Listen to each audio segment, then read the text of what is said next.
What's up, peeps? I know it's been a minute. It's your boy, the Real Charlemagne. Welcome back to Brick City.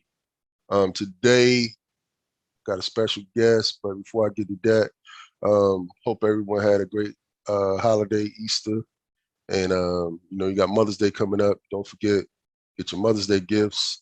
Check out That's Good Chocolate, that'sgoodchocolate.com. Check out my mother, support her business. Hey, look, hey, the more y'all buy, the less I gotta buy. You know what I'm saying? So go ahead and support her. So go ahead and support my mom at that'sgoodchocolate.com. And also, just stay safe out there, people. Weather's warming up. That C word is still around. So be safe out there. As things open up, a lot of things start happening. All right. So today we're going to talk about why I left corporate America. You know what I'm saying? Today I got this dude. I've been knowing him virtually all his life.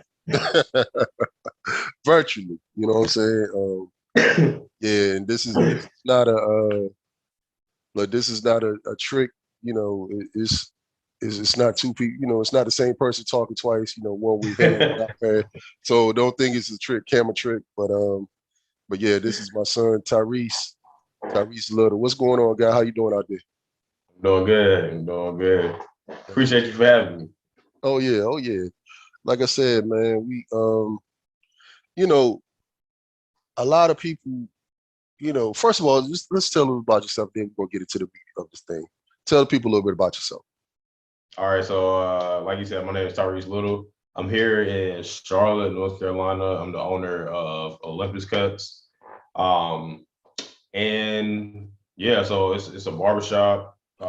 That's basically we venturing into new things, and also pretty soon, which my dad probably don't know yet, but we're actually gonna be expanding the barbershop hopefully sooner than later. So Olympus Cuts is kind of into everything involving barbering and beauty very, very soon. So yeah, we just all around the industry right now. So that's what my brand is, and that's what we're doing right now. So Got you.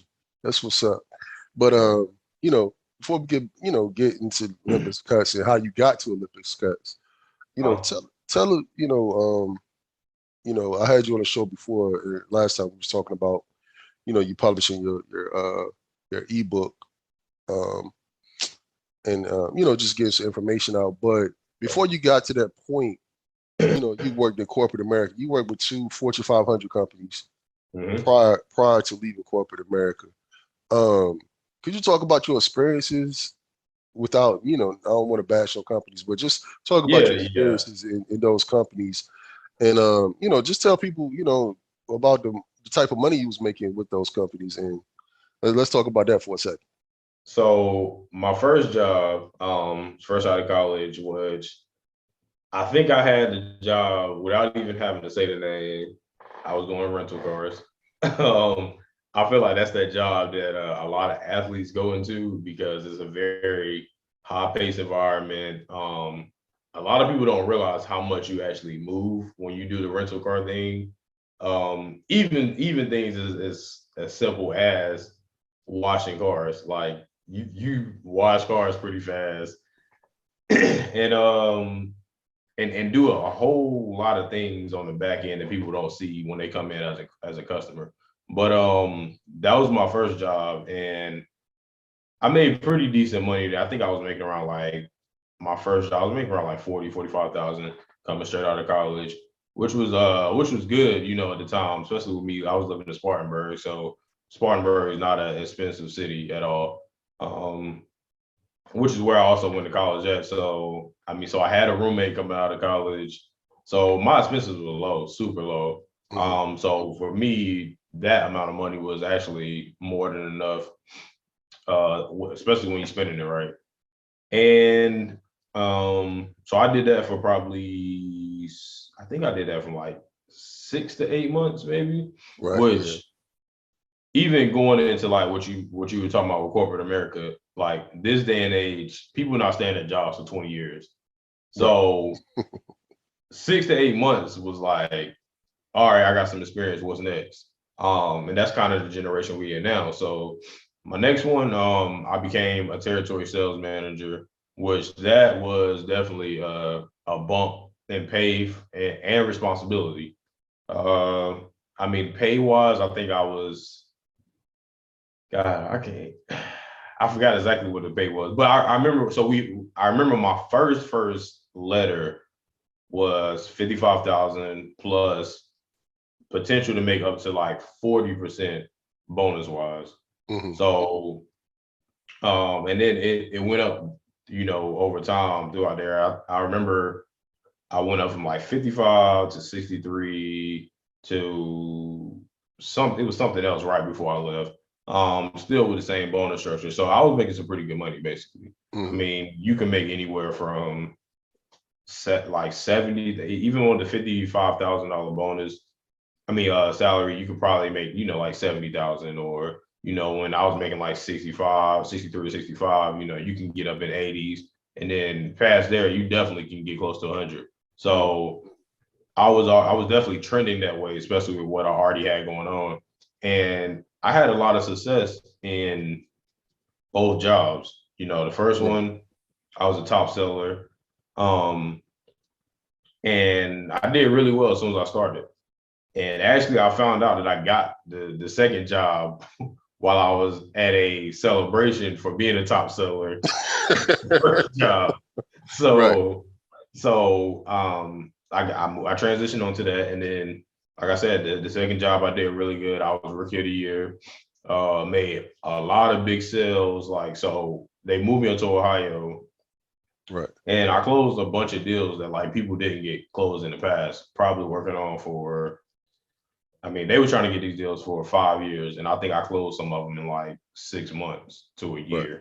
So that's, I had a lot of success with it, but I think I did that for like 2.5 years, and then Mm-hmm. transitioned on to working for me. Right. Hey, look, hold on one second. So, look, you downplay a little bit because Yeah. I remember seeing a picture. You was out there, you was living it up that week. You was out there in California. You know what I'm saying? Yeah. Pops was a little jealous. Pops was like, "Yo, you could have took me with you, man." But then Yeah. You met Tony Dungy while you was out there. Yeah. You know what I'm I saying? I'm like, mean, you met. I got sent some What you places. do? Huh? I got sent some places too when I did that job. Like, and actually, I didn't even post. I didn't post another trip. They actually sent me to. They sent me down there to. I think we went to Key West in Florida. Yeah, yeah, yeah. Key Biscayne in Florida. Mm-hmm. Because I sold good, and literally they took me and Kelly on vacation. I didn't have to do any work. It was all vacation. Right. So for being a top seller in my market. So we're really in my region. So that was Mm-hmm. between like Ohio, Ohio, Detroit, like Indy, all those places like that. In the Midwest.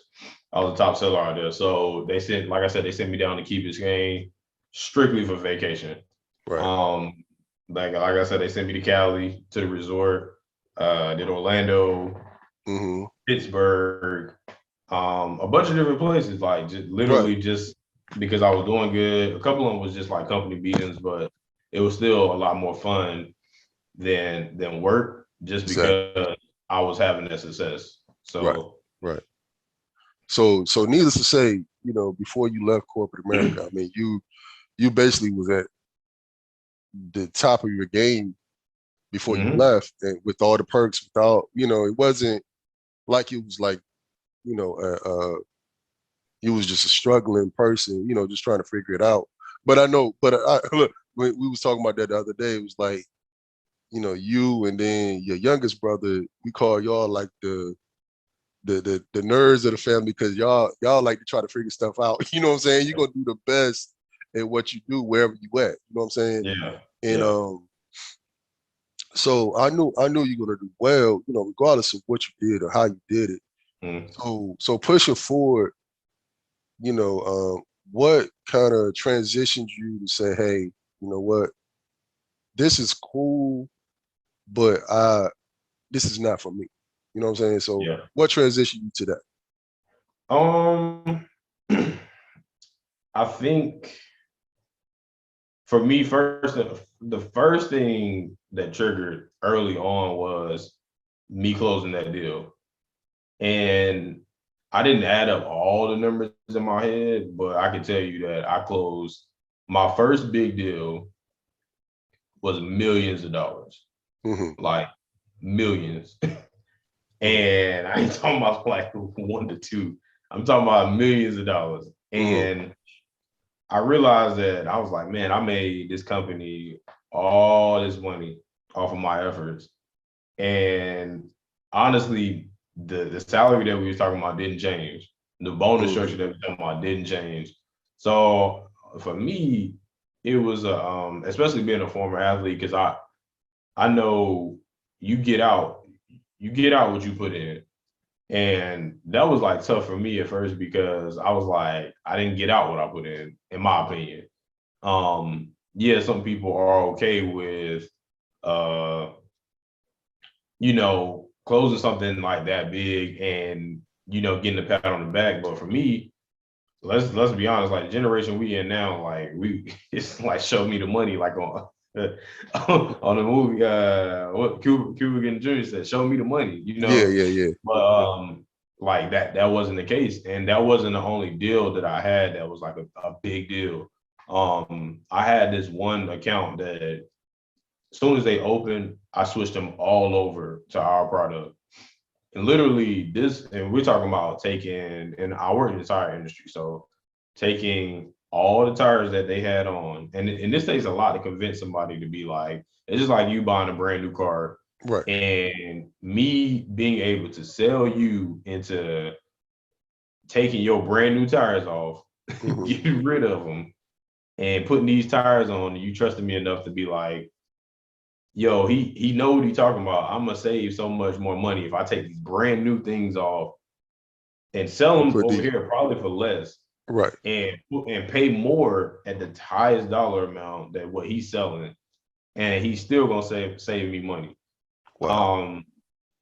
So I convinced the entire company, like when they moved, we switched them all the way over.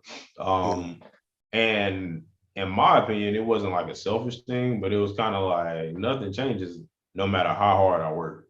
Right. And I was on my game as far as like customer service wise. So you can ask Kelly, a lot of times I would get calls or texts from clients like 4 in the morning. Because you gotta remember these guys in the trucking industry. So they may get started like 3:30 or 4:30 in the morning. So they text me as soon as they wake up. And a lot of times I responded, even though most people wouldn't. They'd be like, oh, I get to them at 9 or whatever the case may be. Right. But I was always on top of my game. I was like, if I'm up, I'm gonna respond real quick, because this may be the difference between me responding and somebody else responding. Like I may wait till 9, that guy responded at 5:30, and I didn't miss the sale. And like I said, the money that we talking about ain't small change. Right. So I was always trying to like hit goals, and no matter how much you hit the goal, it was always one of the things where the money never changed, and that did bother me, So right. and also it was cool, but I started to realize that I think one time I was looking at my paycheck, and I was looking at the breakdown of my paycheck, and I was realizing that I'm paying, like, even when people harp on benefits, like I was paying for benefits anyway. Yes, it's at a group rate, but I said I pay for benefits anyway. 401ks, retirement plans, like I put money into that anyway. Like, this is my money. So I started to realize that I could do it on my own. And another thing that a lot of people don't realize is that those things are dictated by a market. And it can go up or down. Right. I didn't necessarily, or I don't necessarily like volatility in my future when it comes to retirement, and that's why, like, you remember at the beginning, like when I found out about whole life policies, Right. that was another thing where I put that in my back pocket, and I was like, I was doing that when I turned 23, but I was like, man, like I can use this to my advantage to do what I want to do.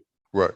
So, and lastly, what got me into like being a barber. What even got me into going to barber school? You know better than anybody that I don't like being told I can't do something. Right. So I was I was told that I couldn't be successful at my job and be at school at the same time.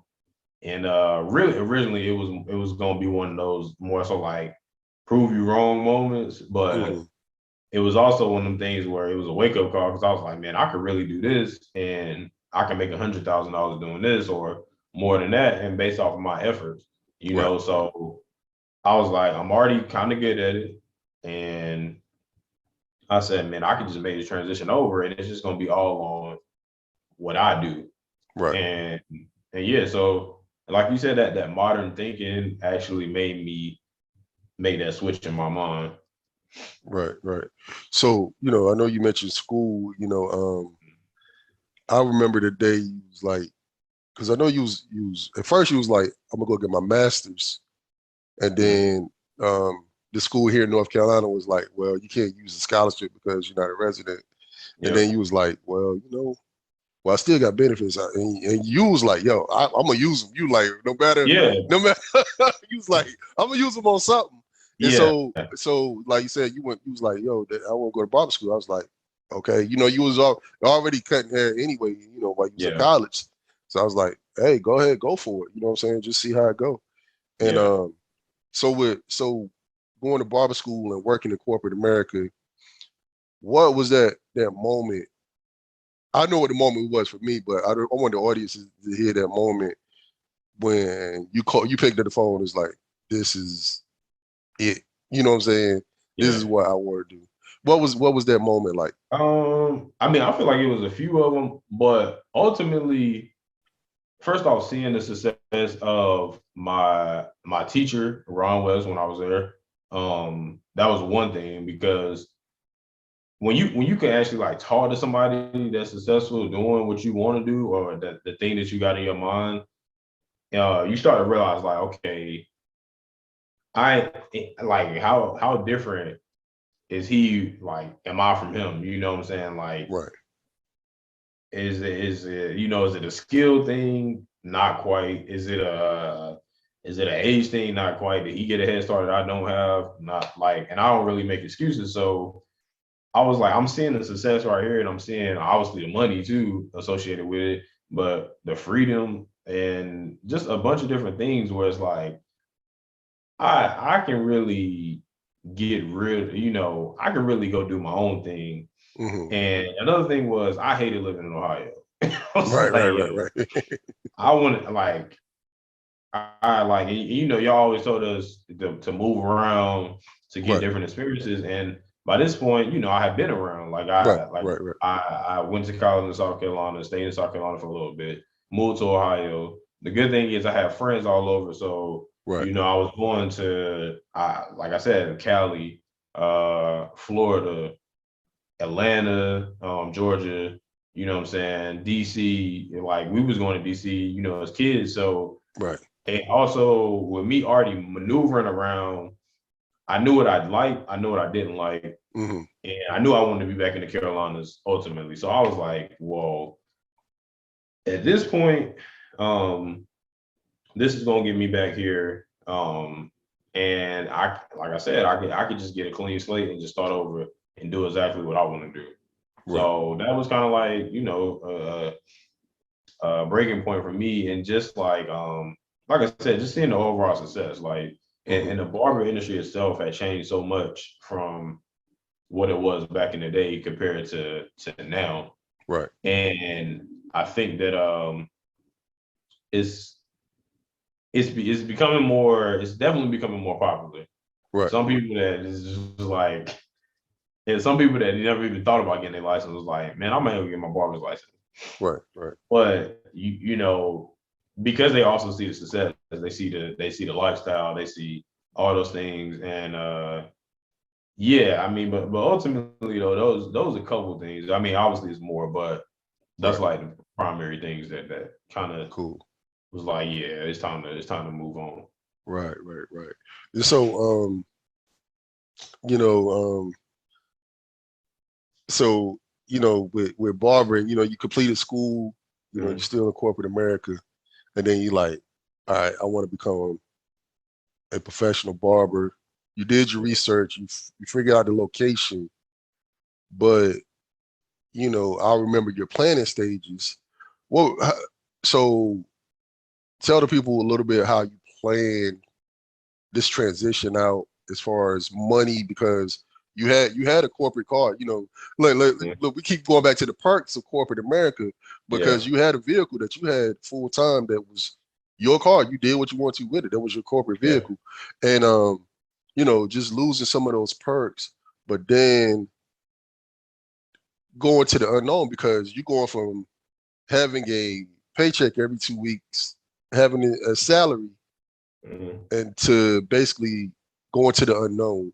How did you prep for that? What did you do to those So, for those difficult times that you may face? You know what I'm it's crazy. I got my book bag right here. saying? All right. So please let this be. I went real old school. hmm I still got this thing, right? Look, Dad, this was not scripted at all. I just had my book bag right here. And I'm Okay. glad you said that. Because look, this is what I did. I made me a list right here. Okay. I got an old composition book. This is my book from barber school. You see how tore up it Right. is? Like this ain't old. But this is what I did. I made me a list in an old school composition book. And and I made sure as I got this list together, I was like, man, I need to start checking stuff off. So the first thing on my list was get my license, Right. get my barber's license. That was the most important thing because I said I can't become a barber if I ain't got no license. hmm Excuse me. I need to get, source of income, which is gonna be barbering. And I need to get a car. And hmm I needed to move to South Carolina.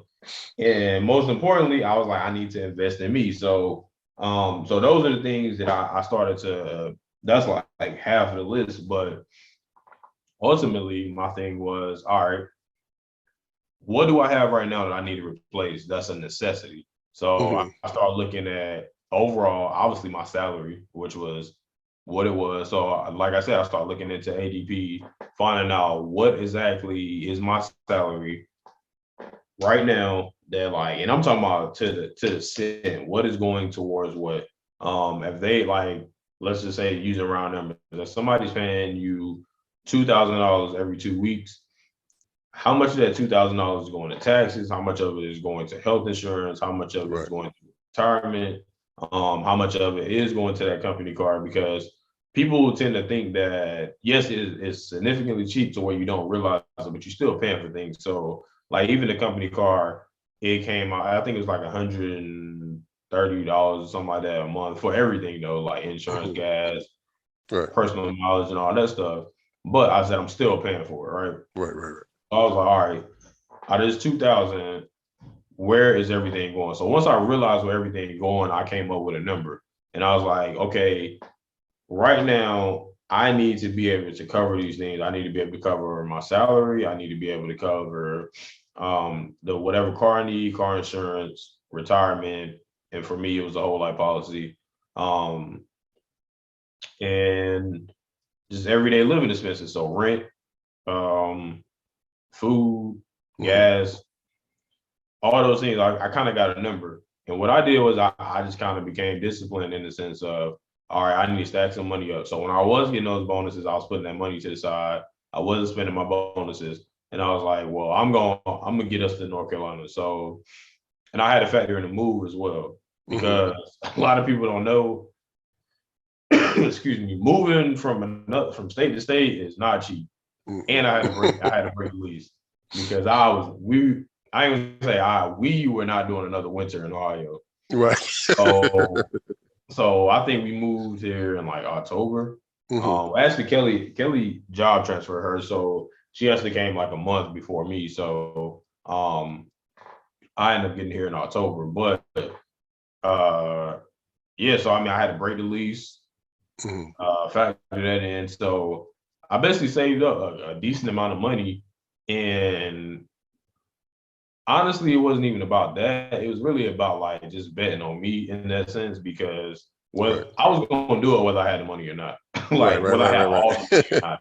But the money Like, helped. Look, yeah, look, like look, shout out to well, Kevin, because I know you and Kevin, I know you were saying you and Kevin kind of strategically kind of came up with a plan. yeah, like he helped me come up with that number, but whether Mhm. I had that number or not, I was still You going was to do going, it. yeah. It was really about like the timeline. It was like, okay, I need to be here by odds over Right, because strategically, I also was trying to like get here before the holidays hit. right, I right. said, okay, if I can get in a barbershop before the holidays hit, that'll be my bread and butter into building my clientele because people are gonna be in the barbershop the most during the holidays.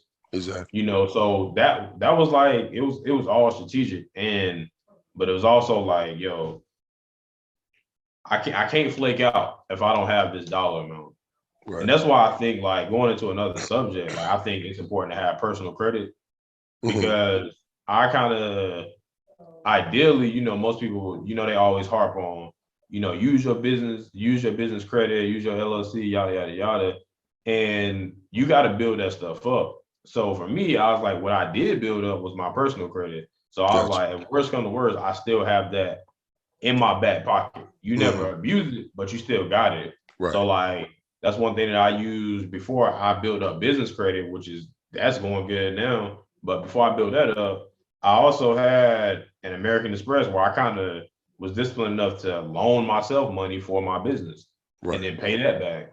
Right. So and understanding the game of okay, yeah, I can go to a bank and go borrow some money that they're gonna charge me interest on, but I can also borrow this money for myself, figure out what to do with my balances, move them around how I need to, give myself a loan at 0% interest if I Right. needed to, in Right. the Right. Right. event that I didn't have that dollar amount. Because Gotcha. to me, that was the same as having that dollar amount. But it was certain things that I said I'd rather have that in order, but I'm still gonna be on this specific timeline. I'm not gonna flake out when the time comes. So that's what I did. Gotcha. And I was strategic about it, but I wasn't strategic to the point where I overthought it either. Right. Because I feel like that's a lot. Yeah. That's a lot of times why like people before us were scared to leave because they were overthinking it. Yeah. And a job can easily sell you into what they're giving you and not understand what you're giving yourself. Exactly. And I started to understand what I was giving myself because I was like, I'm working and I'm paying for these things at different rates, but I'm still paying for these things. Gotcha. So like I had to understand, like even with insurance, and another thing that people don't understand with corporate America is when you are paying for things, it's broken down into two paychecks. So like even like let's just say if you pay $100 in health insurance, a lot of times it's coming out $50 and $50.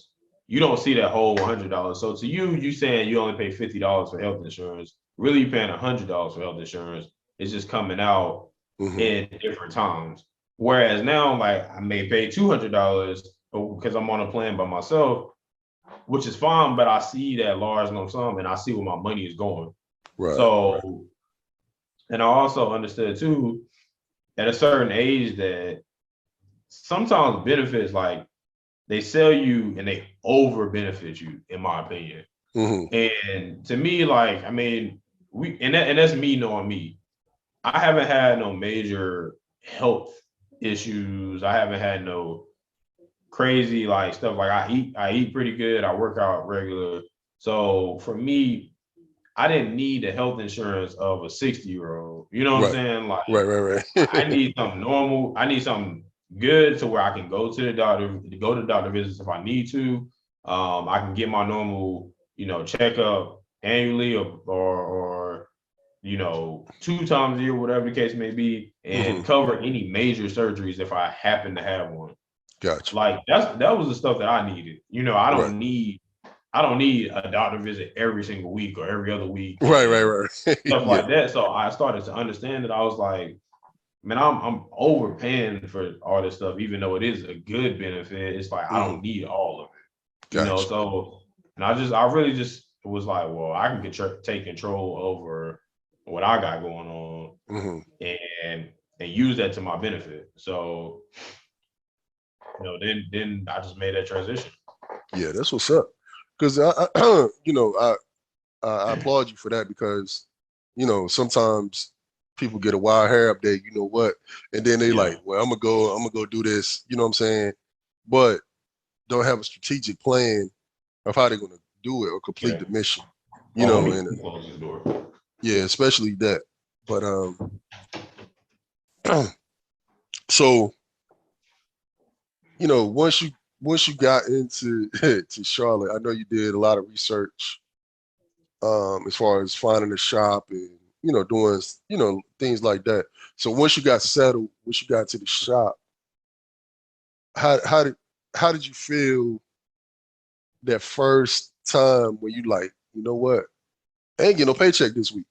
You know what I'm saying? How did that make you feel internally? You know what I'm saying? Well, Yeah. I ain't got this money coming. I don't know what day you got paid, but you're like, you know what, dang, I ain't getting paid this week. You know what I'm saying? But you sit in the barber chair, but you like, I ain't getting a direct deposit. So how did that feel like those first, that first month or so when it's basically it's you against yourself trying to make sure you maintain and continue to build your business?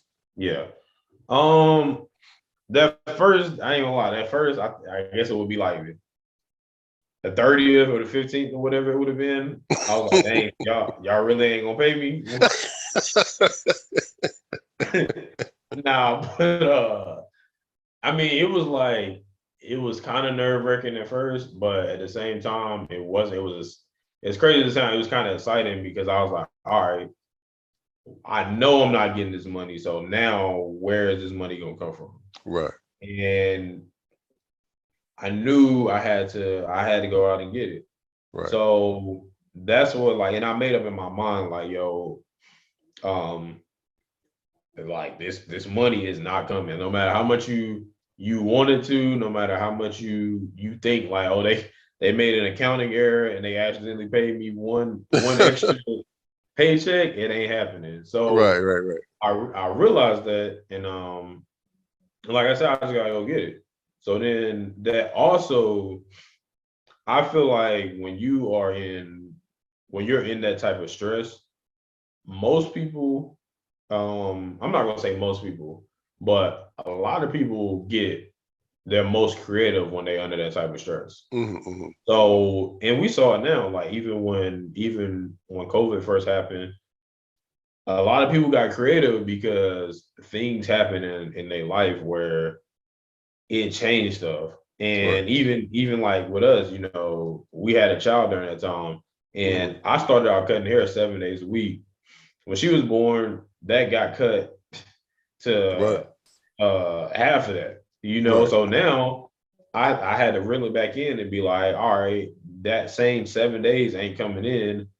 What do I got to do now to replace that income? So that's the kind of mindset I had. I said, man, like I said, I just kept telling myself over that paycheck ain't coming. So how you gonna answer to the decisions that you made in the sense of you quit the job. Nobody told you to quit. You were doing good. So now it's just a matter of transitioning your energy and your efforts into something else. Right. So that's what I did. And then I mean, like for me, I like corporate did teach me stuff like it taught me how to deal with certain people. It taught me how to have conversations with certain people, how to manage my business. And honestly, one thing that happens with corporate too is every certain things you want to do ain't always in the budget. So I had to realize that now it's time to be creative. I ain't got the budget. So what can I do with what I have right now? Right. And this a phone we got is the most powerful thing, ever right now. Right. So so strategically, I'm like, yo, I got me a phone. Let's start posting pictures. It ain't always got to be in my work. It could Right. be in my chair. You know what I'm Mm-hmm. saying? And you know, me posting pictures of my clippers and things like that, like and enticing people that if they need a haircut, they can come see me because my chair is open right now.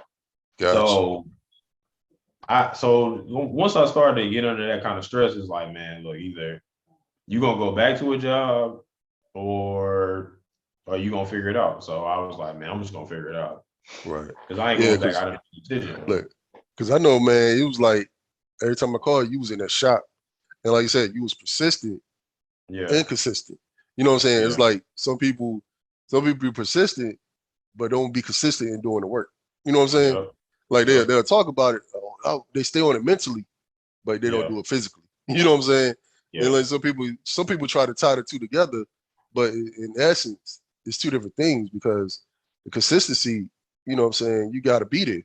The yep. persistence, you got a strategic plan, but they both got to work hand in hand. And I saw that with you because you like, well, I'm in the shop, and I'm like, he there from sun like sun up to sun down, Yeah, in like the shop. But then let's talk about how did that help you build to where you are there. um I got comfortable with being there because I knew I needed to be there, first and foremost. Secondly, people knew me for being there. So once that happened, Hmm. um, it's like people even if they weren't coming to get a haircut from me, people noticed that. And actually, I got certain clients now that they like I remember this dude Randall. Like Randall was like, man, and he was going to get his haircut by somebody else. But you know, the owner that I was working with, you know, he's a busy dude. You know, he's Hmm. cutting on movie sets, he's cutting celebrities, athletes, Right. and he was actually going to him at the time. But Randall always was like, yo, every time I come in here, you in here. It Hmm. don't matter what time of day this dude cutting me, you in here. It don't matter if you cutting or not. You looking for opportunities and you waiting on opportunities and you're not missing them. Right. So people even though they're not coming to me, they also watching that. Hmm. And it's crazy because this dude that he actually was there two times. He was there on the time that I came to visit, and because I came down from Ohio, I think in September. Um, he came he was there that day when I was like I was on some like I ain't got my license yet. I ain't done none of this stuff yet, but I'm ready to cut. So when I get myself together, can I come here? He was there on that Hmm. day, and then he was there secondly when I got there, Hmm. and he even noticed. He was like, "Yo, you are about to do something big," because he was like, "Man, every time I see you, you just ready to move forward with some work." He was Right. like, and then he just so happened to see me the other day. He came to get a haircut in the suite by the other barber, and he was Hmm. like, "Man, I just asked about you." He was like, "And I heard you doing your own thing." He's like, "Man, that's just crazy," because he said, "I always saw you there, Right. and you were just ready to work." Hmm. And then like, you know, opportunities came as far as like, you know, before COVID, I was cutting AI. Right. That was like, you know, like different stuff like that started to happen to where, yo, Yeah. it's because I'm present. You know what I'm And look, and saying? that night you could have been out partying because I was in Yeah, Charlotte that night. That was CIAA yeah, weekend. And exactly, you could have been like, yo, you know what? I'm good. I'm leaving. But then exactly, you got Allen Iverson coming to your shop looking for a cut exactly. before he go out to party. You know what I'm saying? And see, and I always thought the opposite of what everybody was gonna do. I knew everybody gonna go out and see our double A weekend. When I know everybody gonna go out, I'm like, yo, I'm not because I'm gonna get what they can't do because they're not even here. Right, Like I always tell people, it don't matter how good you cut if it's at the house. You know what I'm saying? Like right, a dope fade ain't gonna do nothing when it's sitting on the couch. right. So so ultimately, I was like, man, I'm gonna be present and I'm gonna be there when you know the times other people not. Like Yep. back in the day, in like I want people to like, especially when they look at working for themselves, to like realize that you create the rules. You know what I'm saying? Like Hmm. you, no matter how many, and I'm really still now grasping all of that. Right. Like, because it's hard to switch from that corporate mindset sometimes, because sometimes you think you got to present yourself a certain way because you may run into somebody that can fire you, but can't nobody fire you in your own business. Right. You know Right. what I'm saying? You can't get canceled in your own business. You know, obviously you Right. want to run things professionally, but you play by your own rules. And I Right. started to like grasp part of that concept then, but I'm really, really grasping it now. But when I first grasped it, it was more so like, all right, well, I could do the opposite of what everybody else is doing. Like Mhm. old school barbers was taking off on Sundays and Mondays. I was like, yo, I ain't got nothing to do on Sunday and Monday. So I'm gonna be open on Sunday and Monday. And I would be Mhm. the only person in the barbershop by myself on or me and the owner be there on Monday. Mhm. So I was like, yo, I can open on the days where every single barber is at home chilling. You Right. know what I'm saying? And I'm not gonna be chilling. Right. So I'll be in the shop. So I capitalize on that because I always realize too, people either getting ready for the work week or the weekend. And I was Exactly. like, you not like most of the time people don't particularly want to come on Tuesday and Wednesday Mhm. because they already got their week started or Right. that's right before the weekend Right started. before the weekend. So I started to Right. understand that stuff and I'm like, yo, and I thought about it as a logical person. Like, yo, I don't get my haircut on Tuesdays and Wednesdays. And Right. like, for me, I started to realize like even I started taking Wednesdays off because Wednesdays was never busy for me.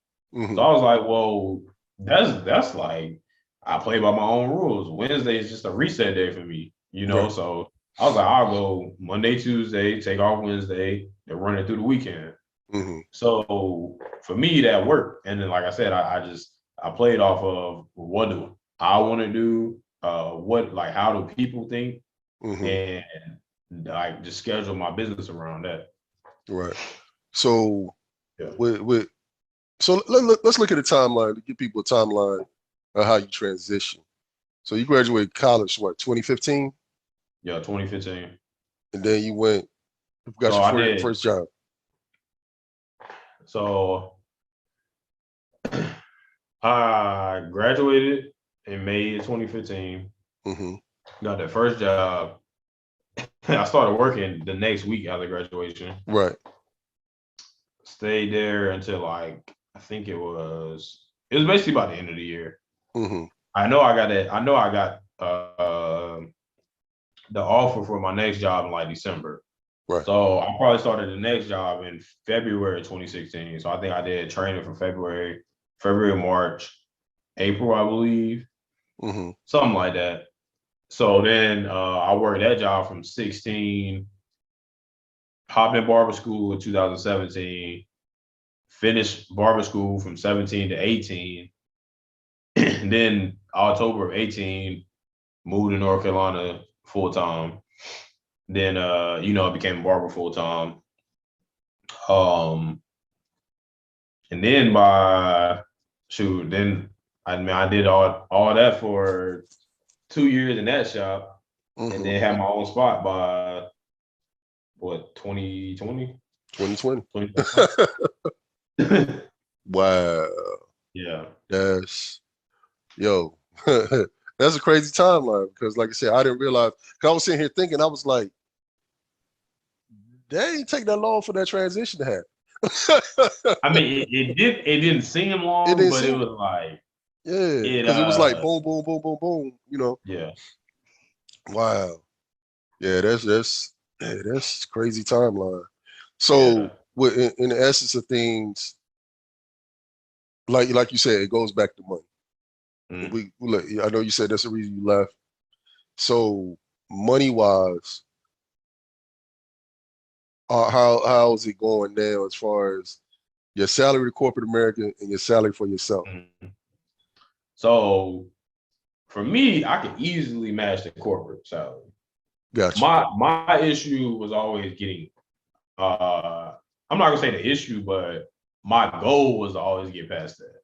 Mm-hmm. And which I did right before Layla came. That's when like even last year, which I gotta finish filing my taxes, I ain't gonna lie. But so I like broke that 100K mark again, right? Mm-hmm.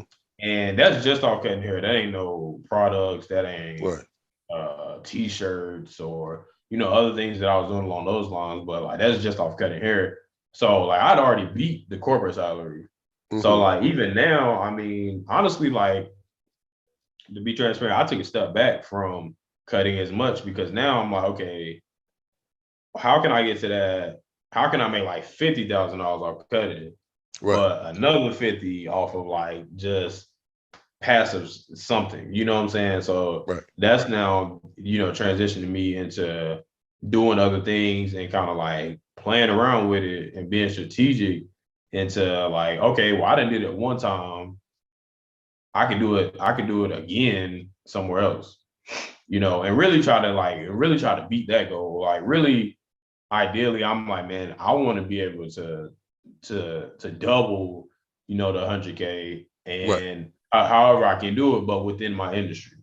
Gotcha. Because one thing that I did learn that, like as an entrepreneur, you learn a lot about yourself. You learn a lot about business, and a lot of losses are really lessons.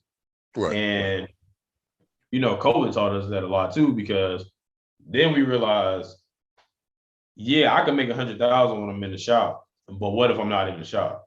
Yeah. So Right. now, like that start getting your brain moving because you're like, yo, all right, maybe I need to take a step back from being shop, shop, shop, shop, shop, because the moment it's not there, Then what? I yeah, then what? You know what I'm Then saying? what? Because yeah, I was obsessed with it. I was consumed by it, which was a good thing because I knew that was my gift and that was my calling. But at Mm-hmm. the same time, I was like, yo, you gotta be this is a lesson now for you to be like, all right, if you ain't in the shop, you still need to be able to make Making 100,000 whether you're there or company. Right. not. Because I'm like, you don't know, you can get to a car accident, you can be working out and slam your cutting hand. Yeah. You never know what can happen. So now for me, it's like, all right, let's be strategic in another way. But that the 100K mark was always my goal though, because I was Right. like, well, if I can hit that goal, I'm beating what I was doing in corporate. I Mm-hmm. did it on my own terms, my own efforts, Right. and it's more rewarding to me. Right. And like, so, Taxes cause when, not rewarding. and like, cause when you're doing that, yeah, yeah, yeah. But like you said, at the end of the day, when you closing the deal, you seeing all that the close that deal, you seeing the all the capital from that deal being closed. You know what I'm saying? Yeah, Like, I know some things you was working on. You like, well, I'm trying to close this deal, or even with a client. You know what I'm saying? You get a client. I know some of your clients tip you very well. You know what I'm yeah, saying? You got your first $200 haircut or $100 haircut. You was yeah. like, yo, dad, I just, and I'm like, yo, that's awesome. But Yeah. yeah. So we about to wrap it up here, man. In a few. So what you encourage somebody, what I'm saying, that's on that fence, you know, of leaving corporate America and transitioning to their own thing. Words would you tell that person? Ultimately, if you feel like it's your calling and a God telling you to go in that direction, which something I left out, earlier. I remember I was like literally I just hit one of my goals, which was getting me a car. Mm-hmm. And I wasn't planning on quitting my job for probably like another month. Mm-hmm. And when I got that car, I was just driving down the highway, and something in my mind was just like, go ahead and put your 2 weeks notice in. And I was like close to the number that I wanted, but I really wasn't there yet. And I was like, Mm-hmm. well, I'm relatively close. And then I really stopped thinking about all that because all that stuff didn't matter because I was like, I just gotta go get it anyway. So, and I gotta get started. And I mean, that may have been God, that may have been I don't know what it was, but it was like something dialed a number for me. It was like, yo, call your manager now and put in your 2 weeks notice, which is what I did, right? Right. And ultimately it was satisfaction in that, and it was happiness, even though I was going into the unknown. But I definitely encourage people if they feel like that, if they feel like it's their calling, if they feel like it's their time, if God telling you it's your time, then just go ahead and do it. Because ultimately, I feel like a lot of people, like I said, they're sold a dream that um they're sold a dream that they can't make it on their own. You need a company to make it, which you don't, and not realizing that you are your own company. Mhm. It ain't always gonna be easy. It ain't like, even though I had that success, I'm not saying I ain't having no bump in the road. I ain't, like, I ain't saying I didn't have to reroute my business. I had to do that several times. Right. And but when you're under pressure, you find ways to be strategic, you find ways to be creative, and you find new lanes to get in within your industry. And ultimately, that's another thing that, like, was the most valuable lesson that well, I ain't gonna say the most, but one of the most valuable lessons that I was taught was, I was asking my mentor, I was like, man, is it important to try everything, or is it important to stay in your lane? And he was like, it's important to do both. And I was like, what you mean? So when he told me, he was like, you need to try as much as possible, because you ain't never gonna know your lane if you ain't never tried it. Gotcha. And that was super, that resonated with me, because I feel like so many people don't even know their lane because they scared to even try something. They scared Right. to fail. They Right. scared to they scared that they're gonna look like they're a A failure. failure to their friends, or Yeah. family, and they scared of somebody saying, like, I told you so. Yeah. And me, I wasn't scared to Right. fail at all. I wasn't scared to look like I ain't got the most money. Like, I know what I'm working towards. Right. Right. You know what I'm saying? And everybody else, they working towards something else. Right. And I wouldn't force entrepreneurship on anybody, Right. Right. because you know whether you're supposed to be working it for yourself or not. Exactly. Because if you don't know, then you shouldn't be doing it ultimately, because that's Yeah.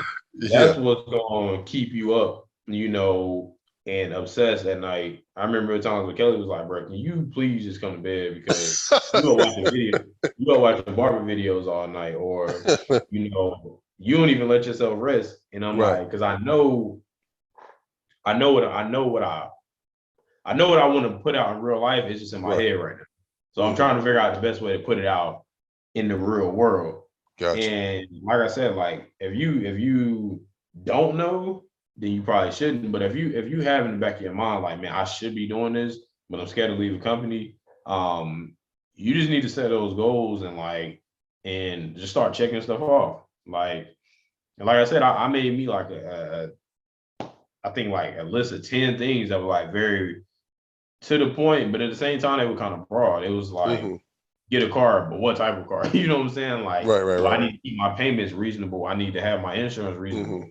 Like, everybody want a Hellcat, but you also gonna have a $600 payment, and High insurance. whatever your insurance gonna be, because you got this big engine, and it's a sports car. Yeah. So Yeah. I had to back away from things that, like, maybe I wanted, but Right. I can't do right now, because I'm working towards something a little bit greater. And even now, like, I sold my last car because I said it was an opportunity there, Right. and I made some money off of it. And now I said I'm putting that money towards something else involving my Something. business. I don't care if somebody see me in an '05 car versus uh 17 or 2020 car. I don't care what you see me in no more, Right. because that was a mindset shift as to, yo, I can put that extra money towards something else Building. that I'm trying to expand on now. Which Exactly. now, like I just told you, I just brought some barber chairs yesterday. Hmm. Like, that was really like my car payment, a little Right. bit above. So Right. now I'm like, yo, I got these barber chairs. Now I can expand on what I got in my mind.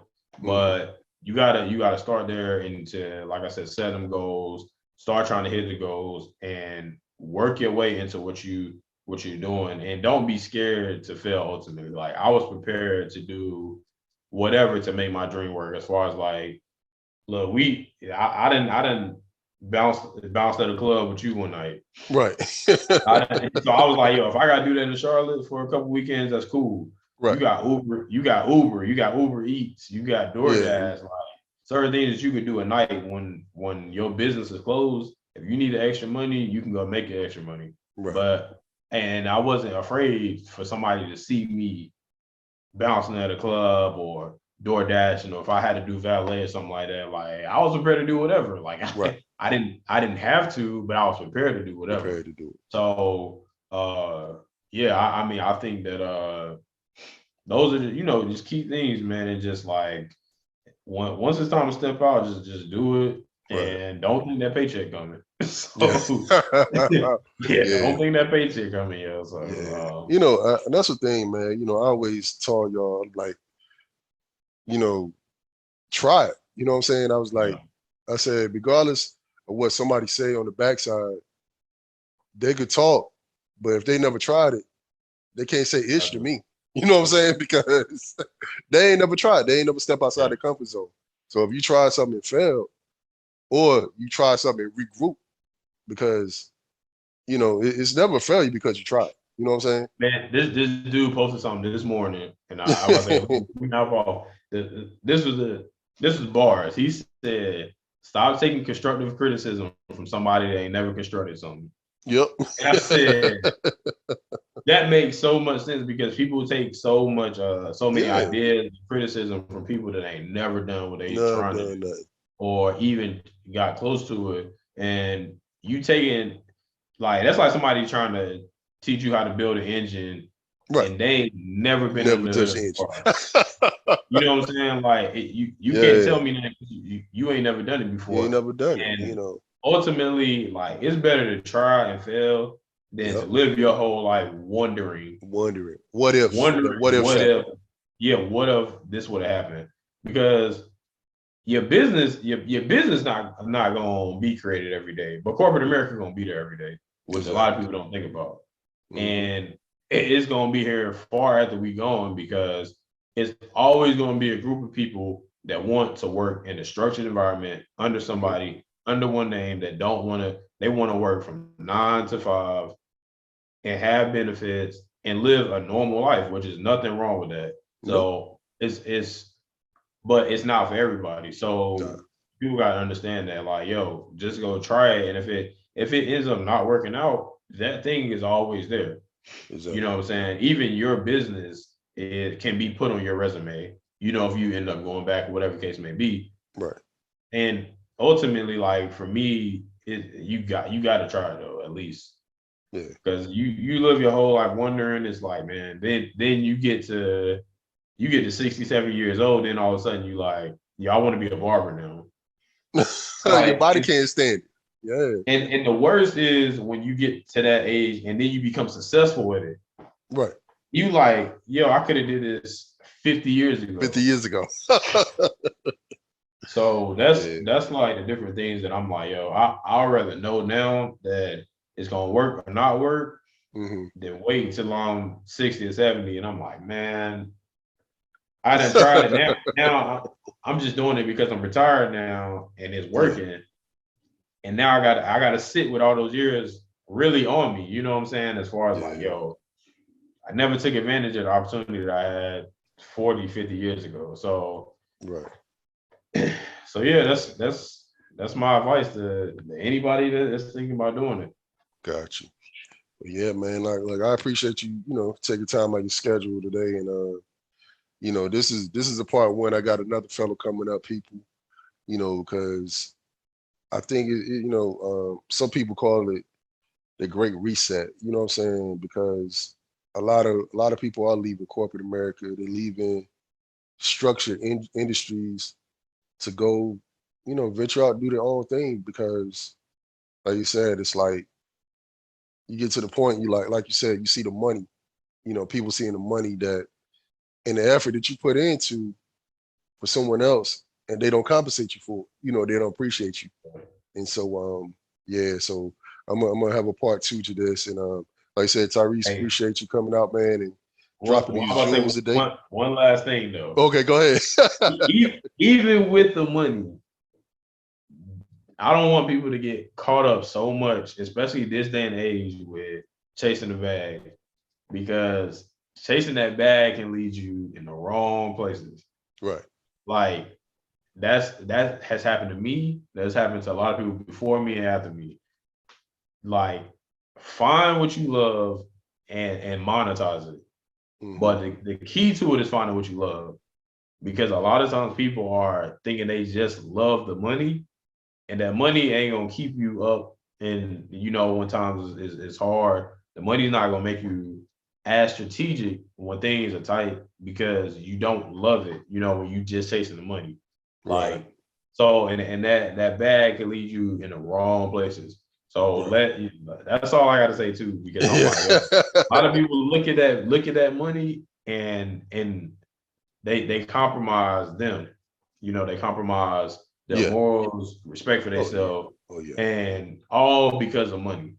And Yeah. so even if it is within your business, like, you can't chase the bag so much to where you compromise your morals and who you are as a person. So I do want to put that out there, because we did talk a lot about money. Yeah. So Yeah. yeah, Exactly. Yeah, I appreciate that, Jim, right there. yeah. Well, all right, folks. This your boy, the Real Charlemagne. Don't forget to follow me on all platforms: Spotify, YouTube, iHeart, Apple Podcasts, Google Podcasts, Amazon. Hey, I'm everywhere.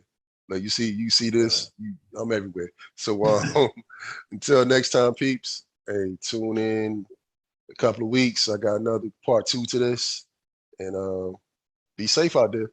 Peace.